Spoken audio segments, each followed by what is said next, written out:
We're going to begin the Dal Makhani by soaking our black gram dal in water for at least 4 hours. So it's been 4 hours, we've drained it, refilled it with water, and are now putting it into a pressure cooker. To prepare your ingredients, dice the tomatoes into medium-sized chunks and dice the chilies into very fine pieces. In parallel, we're going to get started on the seasoning. We're going to start with our oil in a hot pan, followed by the mustard seeds.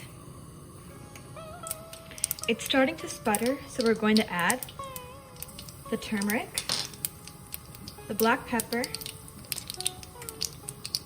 the hing,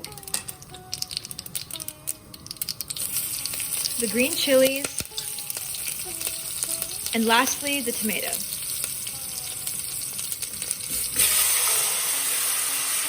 Mix it well and close the pot to give the tomatoes about 10 minutes to soften.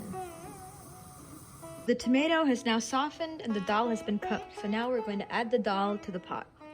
We're going to let this mixture cook for around 10 more minutes. Alright, it's been 10 minutes, so now it's time to add the palm sugar. Sometimes it's a little bit difficult to come out.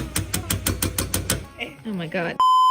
Alright, so it's been 10 minutes, which means it's time to add the palm sugar, add the salt, and the cilantro. And we're going to give it a good mix.